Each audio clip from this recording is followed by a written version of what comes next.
everyone, to Tiny Pulpit Talk episode 4. This is the end of church year special edition with all of the ministers. Welcome, Daniel. Yeah. Welcome, Beth. Thanks. And we're going to talk a little bit about the end of our church year. We did it. We made it. That's right. Yep. Yeah. Are we all just going to take Why off? do we have any end of a church year? Why do we have it? Is that a question? Or It never ends. We said that last week.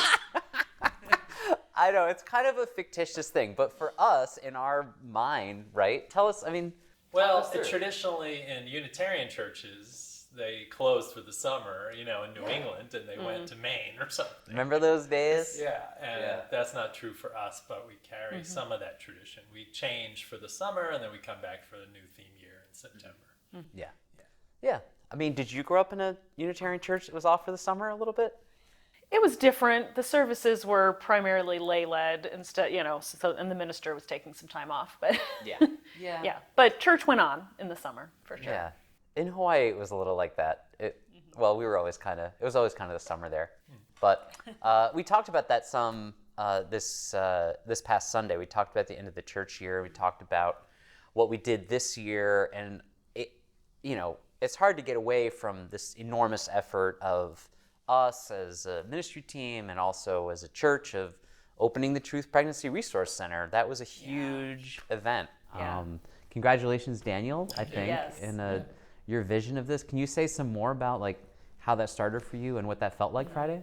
Yeah, I said Friday at the event itself. So some people ask, what is the Resource Center? We should probably Good question. say that. So there are crisis pregnancy centers run by evangelical and Catholic churches that largely have been organizations that misled women about their gestational age in order to keep them from having abortions. And we know that because when I created the chaplaincy group at the abortion clinic here in Dallas, Beth was one of our chaplains. We heard frequently from the patients that they had been through traumatizing experiences there. And as we were going through all the work that we've done to help people make decisions about their own bodies, like get referrals and abortions in other states, as Texas has been restricting access to that, we were kind of joking around at the front desk one day about putting a sign out front like the Catholic churches have. Joking at our church? Yeah. No. And they have a lot of churches here have pregnant need help signs, and we said, why don't we put one of those out? But then we'll list all the things that we can help them with. Right. Yeah, actual help, not just here's a number and options. Yeah. So that turned into this vision of creating a center where we support pregnant people with decision making and options around carrying a pregnancy, non-discriminatory adoption, and abortion access, which doesn't happen anymore in Texas, but we can refer out to other state partners in other states. Yeah. So yeah. What was it like? You did a chaplaincy residency, right? You're trained, more training in chaplaincy than a lot of people. Can you say some of your experience just first going into that and what that did for you, making this something that is important to you? Into the chaplaincy residency? No, into the clinic. Oh, into the clinic. Oh, yeah. It's been a few years since we were doing that regularly, but it was hearing just the variety of different stories and life experiences that led to people sitting there preparing to have an abortion. The age range was wide, from preteens up to, people in their 40s. Some had kids, some didn't. There was a lot of shame and worry that was carried, a lot of religious based shame that I heard in their stories, and hearing all those stories and then knowing that the clinic had to close rather abruptly makes me wonder where people like those that I encountered on those benches at the Southwestern Women's Surgery Center are finding to share those stories and to process their experience and what they're trying to figure out and the decisions that they're trying to make for their lives, where that's happening now.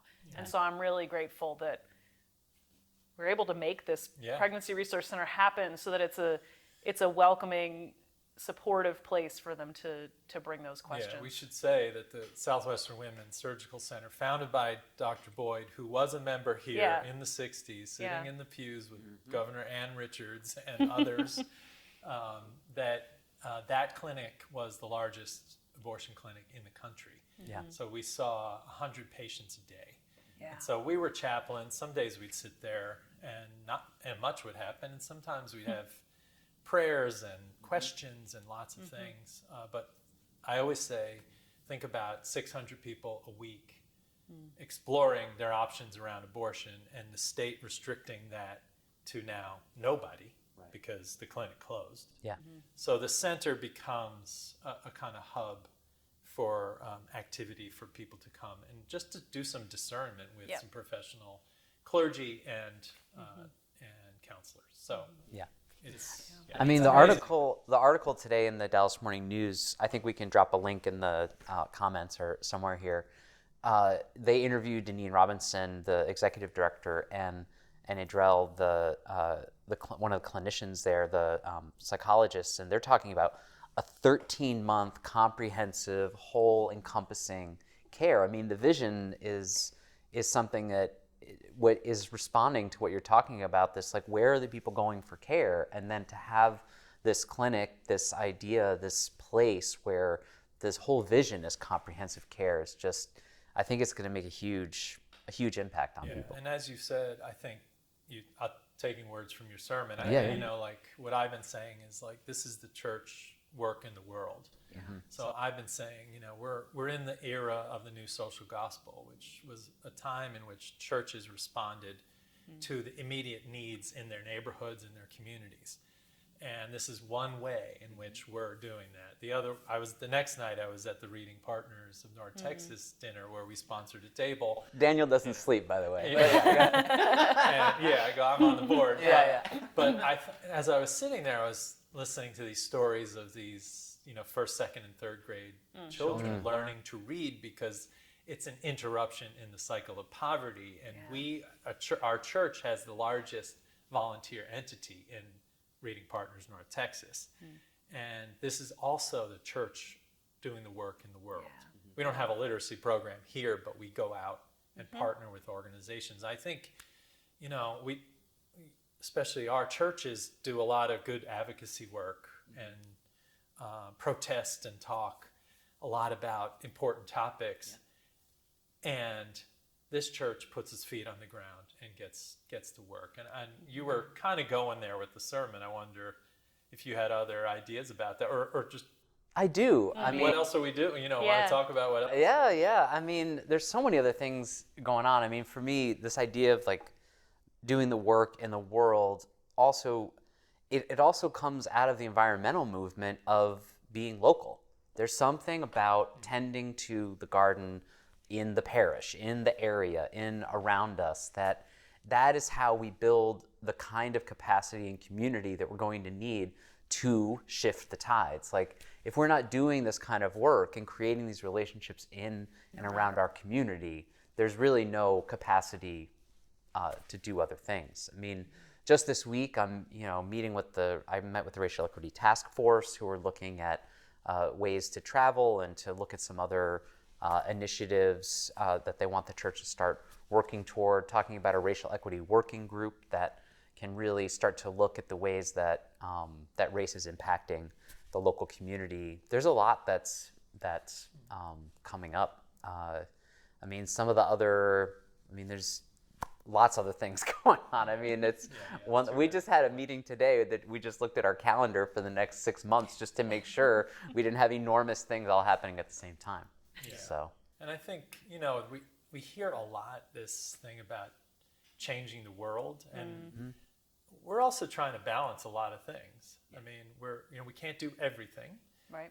And we also certainly can't change things that are happening 2,000, 5,000, 10,000 miles away.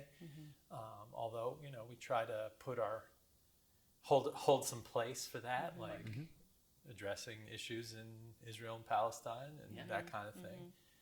And we're very committed to working here in this community and in the city of Dallas, and trying to really change the world through the lives of the people we encounter. Well, exactly, and I think that's how our impact spreads, is through each of those individual people who's being influenced by this community, whether they're here in the pews in Dallas or maybe spread around the country and the world. They're making an impact in those places because of what they're getting from here. You know, that they're living out their UU values in a variety of contexts. Right, we have a member in Spain, right, who writes to us and say, "What you inspired me to do X in my community." Yeah. And that's part of also the international impact. Right. That and work we do with the Unitarians in Northeast India and Right. some other things. It is act locally and globally. Yeah. You know. But it's only through growing these connections because, you know, I've seen some of our folks come together to go to events, to protests, to things that they are interested in outside the church, but they forged those relationships here. Yep. And I think that is one of those vital nexus connecting pieces. It's what I'd call sort of like the magic sauce of this place, is that by being open and fostering those dialogues and building those relationships, there's such a huge difference to just going to something that we're not so sure of happening in the world that we might want to protest or learn to advocate with, but then going with a group. I mean, I sat on a meeting with a bunch of UUs from around the state to advocate for additional special visas for people in the last spending bill in Congress. And we had a meeting with a congressional staffer.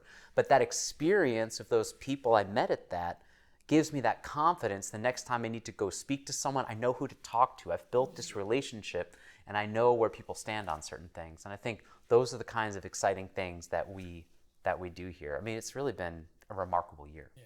And honestly, there is a tension for us too, is that sometimes the congregation or our congregants want us to be involved in everything. Yeah. And actually what we're doing most of the time is making opportunities for them to build and grow something. Yeah. We have our involvements and our visions, but that's also important, that our ministry also is to the institution as a way of making space and growing opportunity, as you said. Right. Yeah, for all the people that are part of this community to do that work in the world. Yeah. Doing work in the world. That is what we are doing. Well, thank you both for your time today. Thank you for this wonderful time together. And stay tuned for more coming from the church. Weekly, next week, we'll be talking with Don Crable, who is having his last Sunday with us this Sunday. So tune in and hear more from Don next week. So thanks, everyone. Like us, comment, give us questions. We want to hear from you. And thanks again for tuning in here to Tiny Pulpit Talks. Thank you both. Thank you. Thank you. Bye.